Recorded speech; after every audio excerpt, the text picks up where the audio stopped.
Hello and welcome to The Scramble. I am Adrian LaFave. This is our first show of our second summer season here at The Scramble, and we have a lot to talk about. Racism and Cheerios, newly passed somewhat controversial bills right here in Nevada, hurricane season and severe weather systems, and if time allows, we'll even talk more about the ongoing IRS scandal. I'd like to welcome my panel today. We have back with us Mark Ciavola. You are a junior in political science and the president of CSUN. We also have two new panelists joining us today, the first of which is Sean McCollum. Tell us a little bit about yourself. Yes, well, as you just mentioned, I'm Sean McCollum. I recently graduated here at fabulous UNLV last month with a degree in journalism and media studies and a minor in communications. One step closer to a grown-up, huh? Yes. Does it feel good? Feels great. Now I got to actually do something with it, so.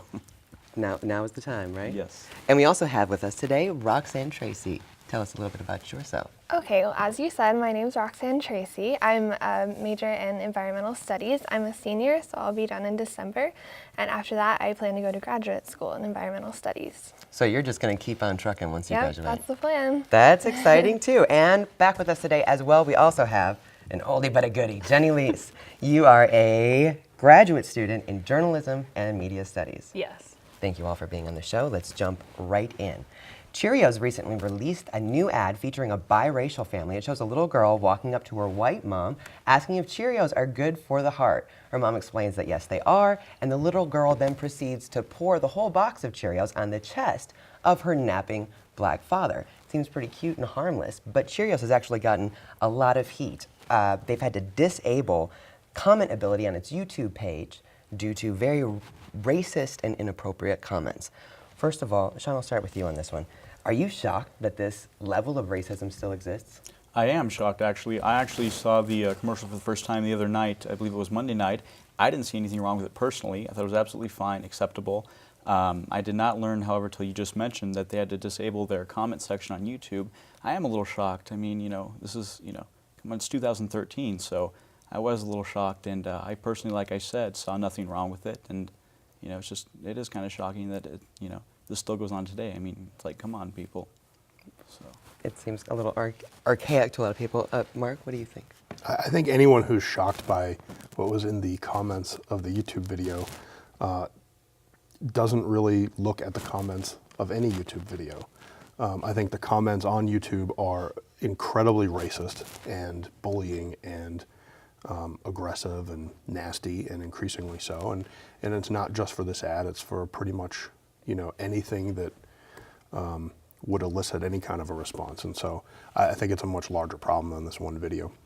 Do you think that General Mills has made the right decision to, leave their ad up? They said nothing is going to thwart them from putting this ad out. Well, I mean, absolutely. First of all, they're well within their right to turn off the comments, right? Right. And certainly well within their right to put out an ad. I see no problem with the ad. I don't think it's controversial. I don't understand how anybody could think it's controversial. I would not have even noticed it was a biracial couple, honestly, if I was just watching the ad. I don't see color, so but really, it's I would never have even thought about that watching the ad. So I don't think the ad's the problem. Jenny, what do you think? Well, first, I'm not as surprised as I guess maybe some other people are. First, the little girl in that ad is the most adorable little girl. It's yes. She's just too cute, and I don't know. Maybe just I've always, since I was young, and even now, I've had a lot of friends that are biracial, and I have actually been surprised over the years of how many people will actually say things to them or some pretty messed up things, So I've witnessed things myself, even as an adult, even just like a year ago, from other people that that you wouldn't expect it from. So, and then again, as Mark, you're saying on YouTube, I mean, people are just going to be blatant, and obviously they have the anonymity, so they can kind of say basically whatever they want. But I applaud Cheerios for doing this, especially since as if you're a biracial individual, and you're watching shows, news, whatnot, you don't really see yourself represented as much, right. And especially with showing the two parents, I think it's a big step. So.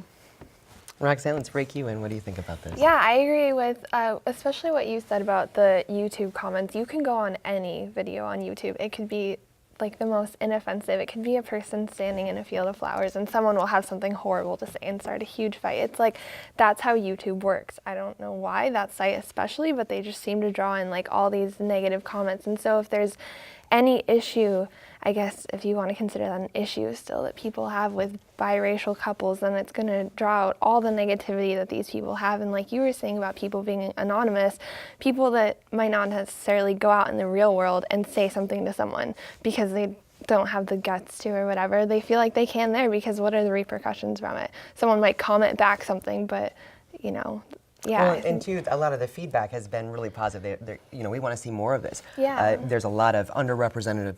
What's the word I'm looking for? Underrepresented. Thank you. Underrepresented ethnicities out there. The Latinos. A lot of people are really excited about this. And I think actually people need to stop, worrying about that and just focus on the merit and the purpose of the ad. As I agree with my fellow panelist sitting to my left, she was such an adorable little girl. And the whole thing that captivated the ad was at the very end when she places the whole box of Cheerios on his heart, which was the whole purpose, because of course Cheerios are good for the heart. People need to start focusing on that rather than the whole racism aspect, and I think that devalues the whole purpose of the commercial. So instead of focusing on the nonsense or the junk, I like to call it, just focus on the ad for what it's worth, and just kind of just stop hating people. So then, real briefly, we're already running out of time. Real briefly, we talked a little bit about the anonymity of this. Should people be able to hide behind their YouTube usernames? I mean, not just for this ad, but in general, some of the things that you guys I don't think were you talking can about. prevent it. No. People have free speech. They have the ability to not be, but I think an important note on this before we go to break is that this is unlike, say, the ad we talked about from JCPenney with the lesbian couple. This is not Cheerios trying to make a political statement in an issue that is currently a hot topic. This is something that's kind of been put to rest for a lot of years.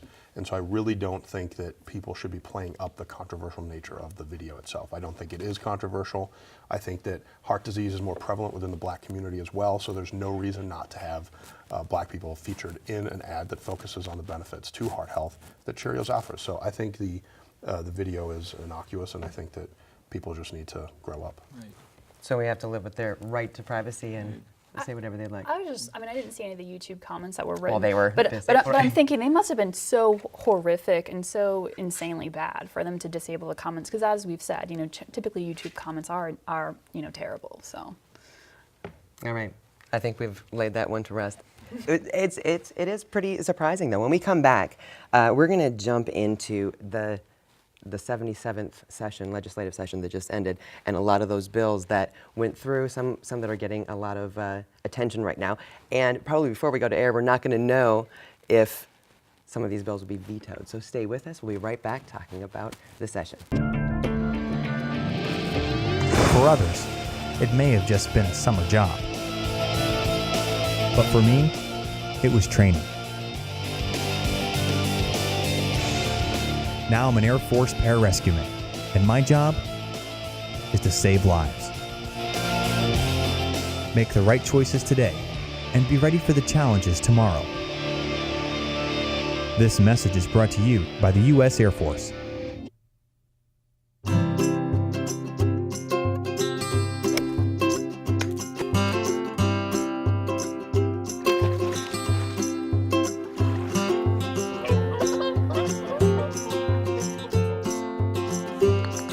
Think you found every hazard out here today? Think again. The spot you missed could be a killer. That spot on your skin could be skin cancer. Fact is, if you're a man over 50, you're in a group most likely to develop skin cancer, including melanoma, the kind that kills one person every hour. 1 in 5 Americans is likely to develop a form of skin cancer during their lifetime. That's why your best shot is to check for a spot. It's easy. Follow through and check your skin. It could be the save of a lifetime. Go to spotskincancer.org to find out how. A message from the American Academy of Dermatology. Welcome back. We are about to talk about Nevada's 77th legislative session has just ended with the passage of some pretty marginally controversial bills. Two are getting a lot of attention. One is the legalization of medical marijuana and mandated background checks on gun sales. Now, gun control and legalized marijuana are two topics that we've spent some time on the show on the national level talking about. But what do you guys think about this for our state? Jenny, is this a good policy? Well, one, I don't even know if the new background checks are going to go through. Right. Governor Sandoval has said that he will veto yes. it, but the Assembly and the Senate passed it. It was close, but. So on the gun control, I'm a little torn, especially since I haven't read the entire bill, and I know some of the people that have read it, they're more hesitant about passing it that would normally be for it, just because there's a lot of stipulations in there, and there may be people that are selling guns that will not be aware of all this information, may be arrested, because of misinformation. Or lack thereof. So I know that's one of the avenues where there's a number of people that would normally be for it, but then they're afraid that this will criminalize certain activities that were not necessarily criminalized before. Roxanne, where do you land on this one? As far as the gun control one, I don't think that that's a bad idea. I think that background checks are probably good for the overall safety, especially, with all the recent incidents of shootings and such. I don't think it's a bad idea. I think that in order to avoid, being penalized for not necessarily knowing all the rules, people that are selling guns should familiarize themselves with the laws and just do everything they can to ensure they're not doing anything illegal. And people will still be able to get guns. That's not going to take away people's ability to have them. It will just, put another step in to ensure that the people that shouldn't have them, don't get them. So you think that he should sign the bill? I think he should. Mark? I think this issue is really being dealt with, unfortunately, across the country. I think a lot of Americans don't fully understand what is at stake. Roxanne said that background checks are good. Yes, they are, but we already perform background checks. You hear the talking points on these issues, and you'd think we don't have background checks. You'd think that anybody can just go and sell a gun to anybody and there's no issues, or people can walk into a gun store, buy a gun today and go shoot somebody and it's perfectly fine. That's not the case, and I think people need to inform themselves on what exactly is the law today and what these bills are trying to accomplish. If I want to sell or give my partner a gun and I know my partner has a permit and I have a permit, I should be able to do that without having to go down to the gun store and pay to have a background check done. And that's what a lot of these bills are aimed at doing, is looking at those individual private gun sales. And I think you start to get into a lot of really murky water when you start making it more difficult, because meanwhile the same people that are saying no, we need a lot more gun control want unrestricted abortion. They don't want 12-year-olds to notify their parents that they're having an abortion, but yet I have to go to the gun store to sell my partner a gun. That's ludicrous. So you do not agree with it? Completely. Some way into this one. Me personally, I believe wholeheartedly in passing that bill on gun control. As far as the marijuana bills go, as we all may know, the recreational use of marijuana, that failed. They are believed to pass the dispensary bill, which me personally, I could, it doesn't matter either way to me. But as far as the gun control, I think Mayor Bloomberg in New York has pushed this and emphasized this more than anyone, and that's kind of where most of the notoriety has come from. But I believe, like I said, wholeheartedly in background checks, especially with a big city like Las Vegas. You have the Strip, millions of people living here, and that's just my personal belief. And I think, as Roxanne mentioned, background checks are very good. That's where I'm, So you standing. agree. We're a little But we split on this already one. do background checks. That's the problem. Well, we'll have to see what Governor Sandoval does do. We'll leave that right there. When we come back, we're going to be talking about a very severe, violent storm season that's been rolling through the country, and some updates on the hurricane season. Stay with us. If you could see anything in the world, what would it be? I'd love to see Paris. I like to see cupcakes falling from the sky.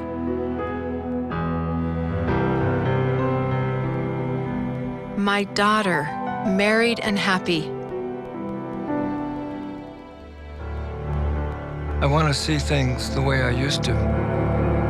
Chances are, someone you love may one day be affected by macular degeneration or glaucoma.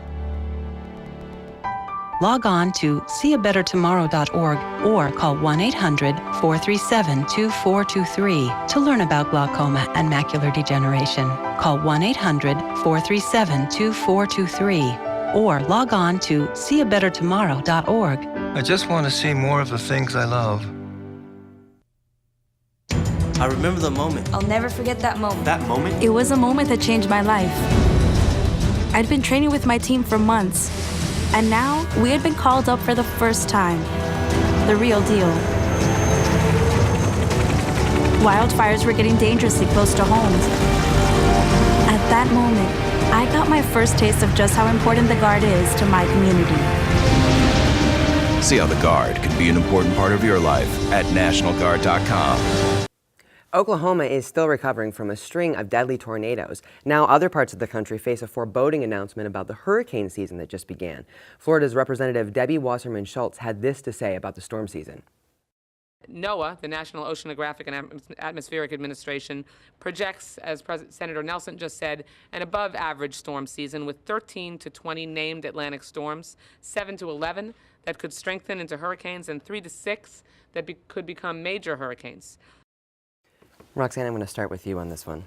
Okay, so the biggest thing when we're looking at, whether or not climate change is affecting the hurricane season is not really how many hurricanes there are, is the intensity of them, because that's really what climate change is affecting.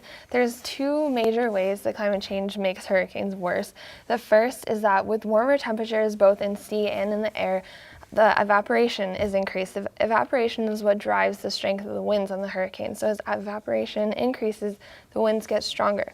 Also, as the air becomes warmer, it's able to hold more moisture, so that's more rainfall that comes when the storms actually touch down.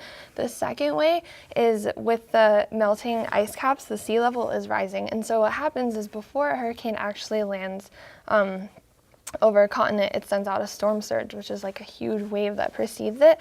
And with the sea levels rising, there's a higher starting point for these waves, so they cause more destruction because they're actually a lot higher, and when they crash onto land, they cause more destruction. And also, another big thing that's happening is coastal development is increasing, and so as these storms, there's more and more destruction that's able to happen. So I think it's a combination of factors. So you don't think this is just a violent cycle in our weather system? This is definitely something to do with climate change? Yeah, I definitely think so. Do you agree? I agree. I agree. But also, I just want to, let's just talk about Superstorm Sandy. It was a superstorm. It wasn't even a hurricane, and that cost like $72 billion in damages. And part hitting a developed area like that. Yes, and and part of that is again, increased population in these coastal areas. But just thinking about that, that's some serious trouble, especially if we're heading into a hurricane season that may be much worse. And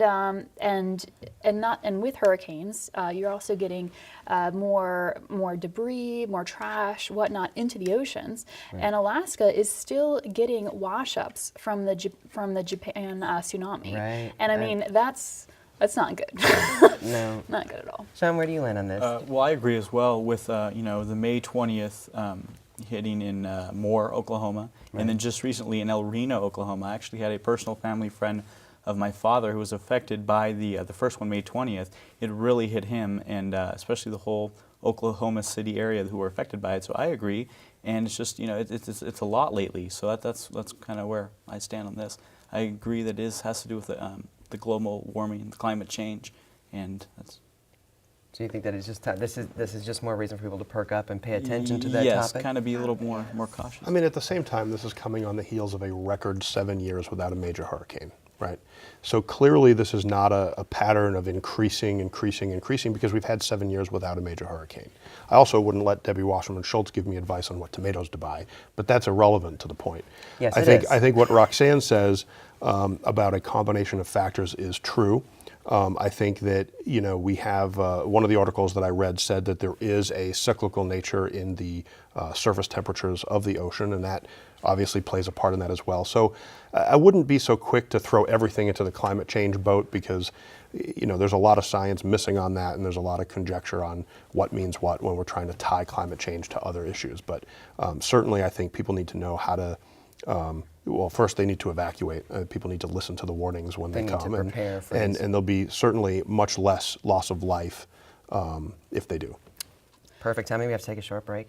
When we come back, did you have something? Yeah. We may let her follow up, and then we'll talk briefly about the IRS scandal. Stay with us.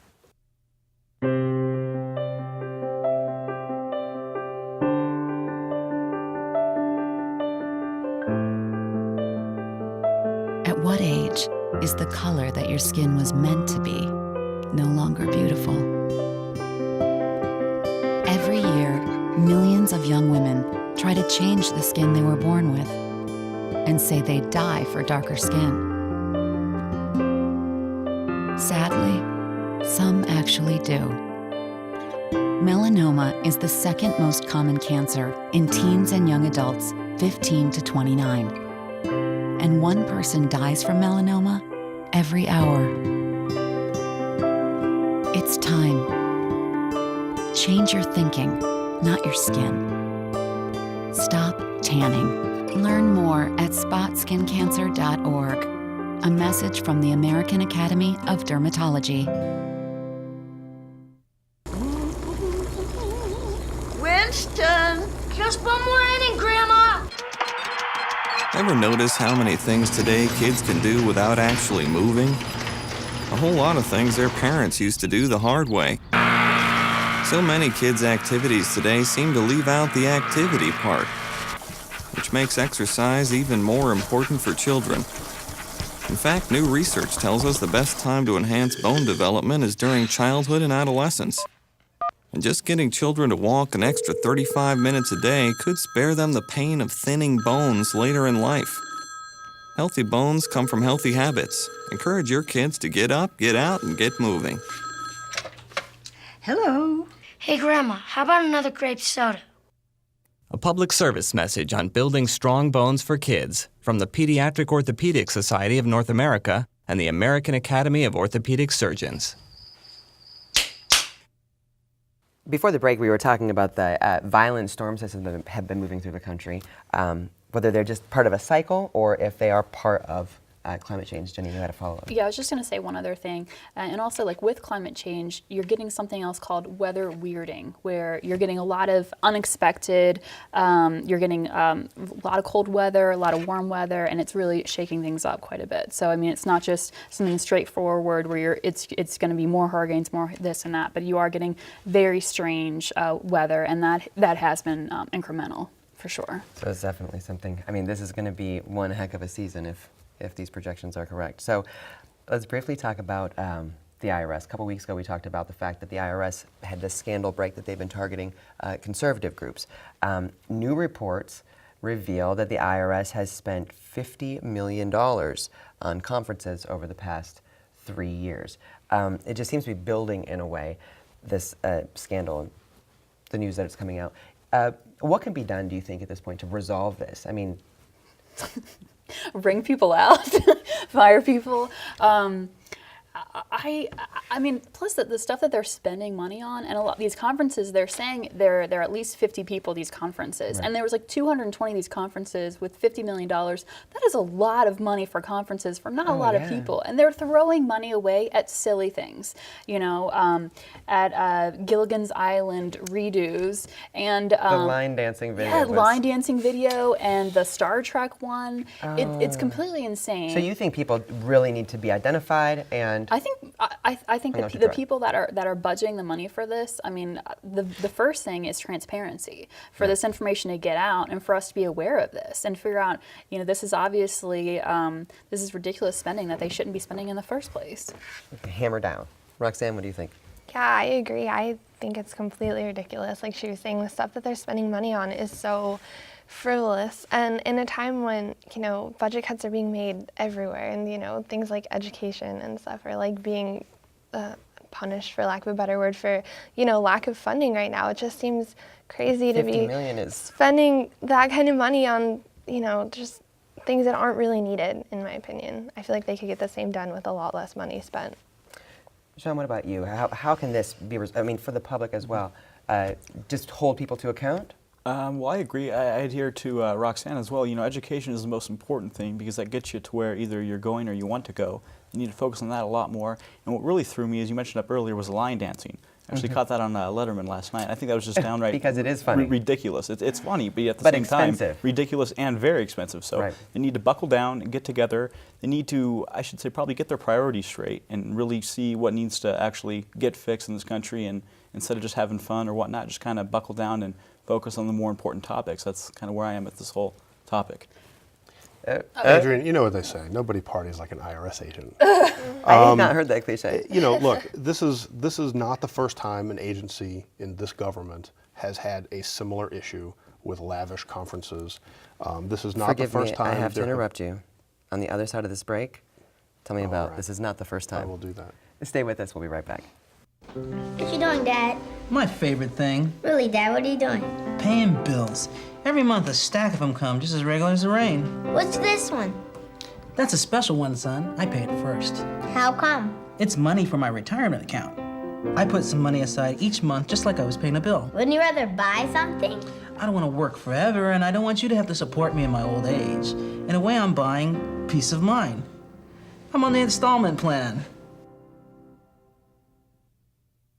Something's not right. My first symptoms were constant tingling in my toes. My legs, sometimes they'll go numb. Double vision. They said you have multiple sclerosis. Well, the beginning is the hardest time. Kind of had to get a grasp on reality. I had to adapt and change very rapidly. I had to learn how to drive with my hands. Yeah, that was interesting. I was a dancer. I don't see walking the way I walk any different than doing a dance. It just looks different. It's a different dance. You see me have an off day, it doesn't take away from who I am. A symptom may cause you not to be able to do that anymore. And at one point, I wasn't able to do any of those. But I would exercise every day. Since I've been cycling, it's definitely helped my walking. To make a lot of changes in my life and just adapt to it. I'm going to acknowledge its presence. I'm not going to discount it. But at the same time, I'm going to try my best to not let it stop me. It's a fantastic opportunity to be working together with a common goal of curing MS, and sharing is the key.